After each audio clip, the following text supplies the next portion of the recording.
بسم اللہ الرحمن الرحیم۔ معزز سامعین، السلام علیکم ورحمۃ اللہ وبرکاتہ۔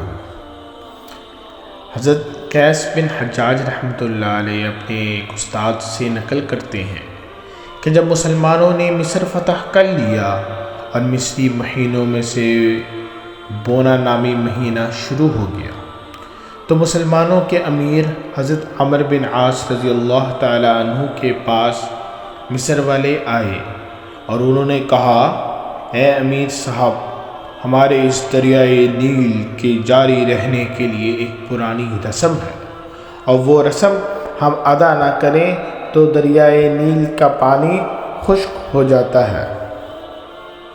حضرت عمر رضی اللہ تعالی عنہ نے فرمایا، وہ رسم کیا ہے؟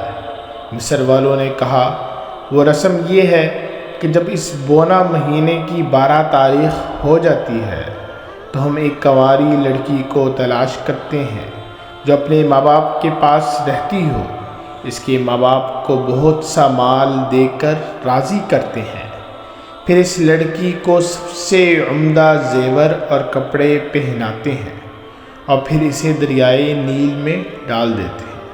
حضرت عمر رضی اللہ تعالی عنہ نے ان سے فرمایا، یہ کام اسلام میں نہیں ہو سکتا۔ اسلام اپنے سے پہلے کی تمام غلط کاموں کو ختم کر دیتا ہے۔ وہ مصری لوگ بونا مہینے میں وہاں ہی رہے، دریائے نیل میں پانی بالکل نہیں تھا۔ بالآخر مصریوں نے مصر چھوڑ کر جانے کا ارادہ کر لیا۔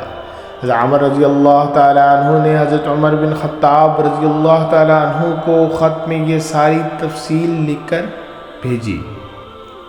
عمر رضی اللہ تعالیٰ عنہ نے جواب میں یہ لکھا، تم نے جو کیا وہ بالکل ٹھیک ہے، اور میں اس خط کے ساتھ ایک اور خط بھیج رہا ہوں، اسے دریائے نیل میں ڈال دو۔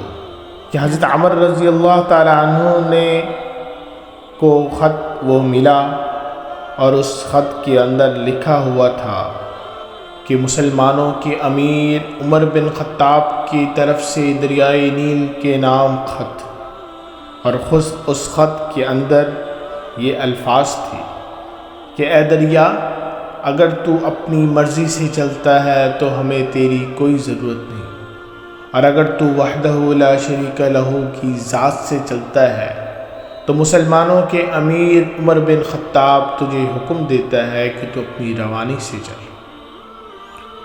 اور یہ خط جب حضرت عمر بن عاص رضی اللہ تعالی عنہ نے دریائے نیل میں ڈال دیا، یہ جمعے کا دن تھا اور ہفتے کے دن صبح کو لوگوں نے جا کر دیکھا تو وہ حیران رہ گئے کہ ایک ہی رات میں اللہ تعالیٰ نے دریائے نیل میں 16 ہاتھ پانی چڑھا دیا تھا، اور یوں اللہ تعالیٰ نے مصر والوں کو اس غلط رسم کو ختم کرا دیا جو آج تک وہ رسم ختم ہے، اور اس کے بغیر ہی دریائے نیل میں مسلسل پانی چل رہا ہے۔ وآخر الدعوانا ان الحمد للہ رب العالمین۔ السلام علیکم ورحمۃ اللہ وبرکاتہ۔